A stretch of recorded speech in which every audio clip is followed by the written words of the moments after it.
morning, YouTube. Do you have a plan for how to keep your fresh food cold in the event of a power outage?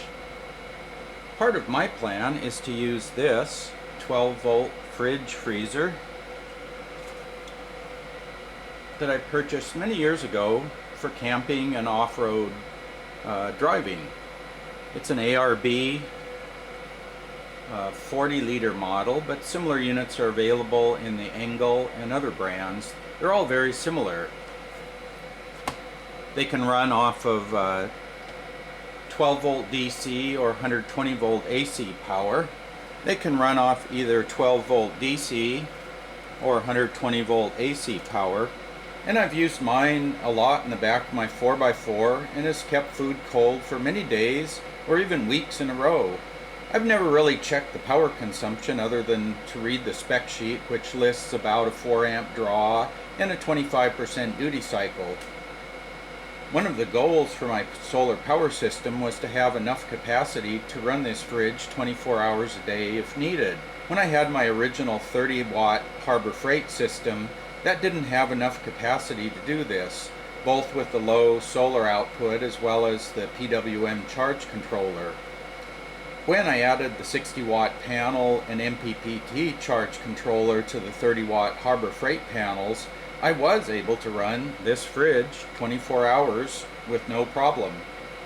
I came up with a rough estimate, which I wrote down here, of 19 amp hours of power per day based on my charge controller display. But I wanted to get a more accurate reading, so I picked up this extra power cord and cut it here and spliced in a pair of these Dean's power connectors.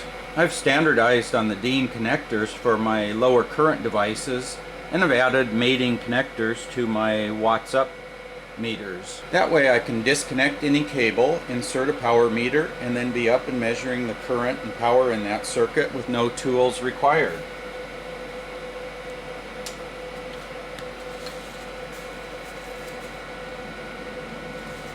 See, the power meter fires up, and if I connect the load with the Dean's plugs, the male connector is the source and then the female connector is the load, and they mark the polarity on the plug. It's kind of a T-shaped plug, and the top of the T is positive. So what I'll do, I've added the meter there. I'm going to put a gallon or two of water inside. You can see there's quite a bit of room in there. This is, like I said, the 40 liters, so that's has room for a fair bit. I think they make a 30 and a 60 liter unit. What I'll do is run this today with a gallon or two of water in the fridge to let it cool down.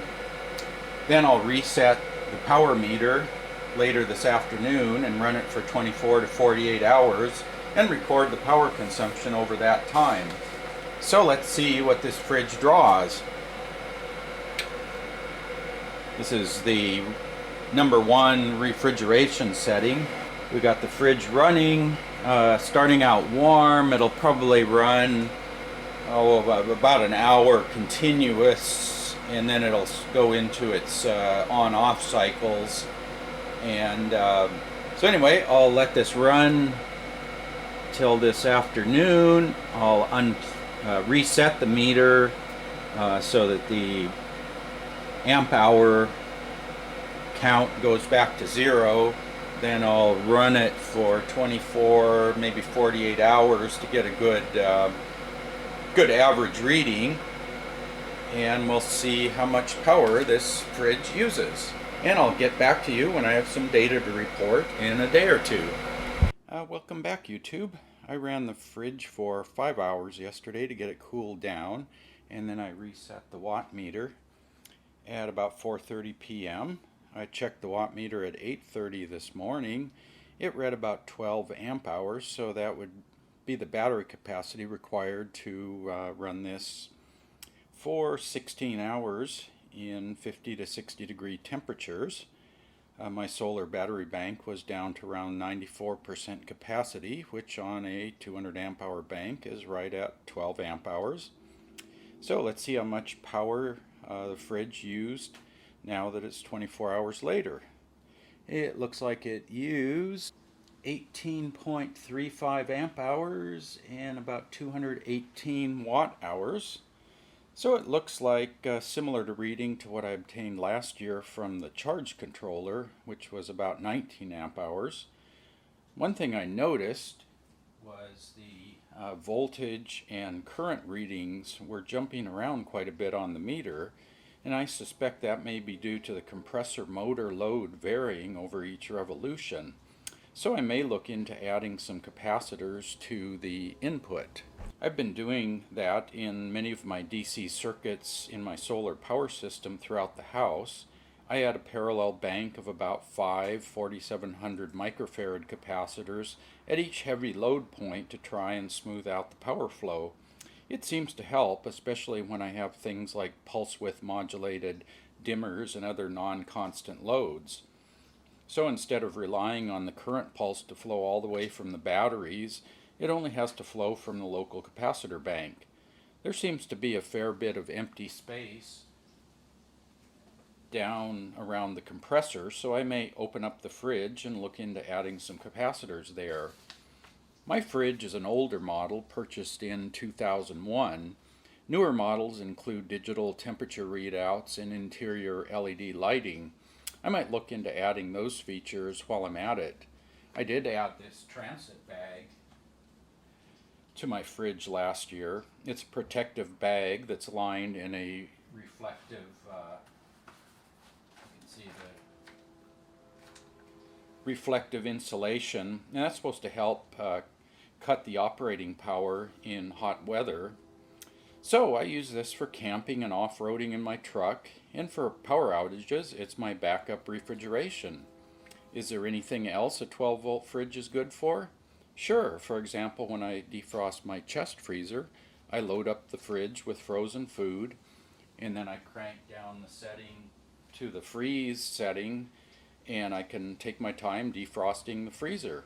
If I need to brine a turkey or pork roast overnight, I just drop that and let it run overnight. No need to make room in the refrigerator. If I'm going shopping and not able to rush right back home, I can throw the perishable food in the fridge in the back of the vehicle. And one thing to note is that these fridges are not the same as the low-cost Peltier type coolers you might be familiar with. Those units use a solid-state device that produces a temperature difference when power flows through them, and they use a fan to cool that off. I have one of those. It'll produce maybe a 30-degree Fahrenheit temperature drop inside at about a continuous 4 amp current draw. So if it's 60 degrees outside, the cooler can get pretty cold. But if it's 100 degrees Fahrenheit outside, you can do the math. These fridges have a motor and compressor just like your household refrigerator. Only difference is they run on DC power and are portable. They are more expensive. Mine cost about $600 back in the day. They're now closer to $900, but I think they are well worth it. For camping, no more stopping for bags of ice for the ice chest, no more draining out the melt water, and no more soggy food that fell into that melt water. And that ice adds up over time. Figure $5 for a 20-pound bag that lasts a day or two, not to mention the gas to run into town to pick it up. And if the power goes out for a few days or weeks, do you think you'll be able to get ice? You can get mini refrigerators for less money, but those need AC power, and that means running an inverter, so they take more power overall. The 120 volt power option on the fridge is nice if I overnight at a motel. Just plug in the cord and my food stays cold. So, this is one of my solutions for emergency refrigeration in cases of power outages. I hope you enjoyed this video and found it useful. And if you have any questions, ask them in the comments section below. And be sure to rate and share this video if you liked it. Feel free to check out some of my other videos and subscribe to this channel for future updates. Thanks for watching.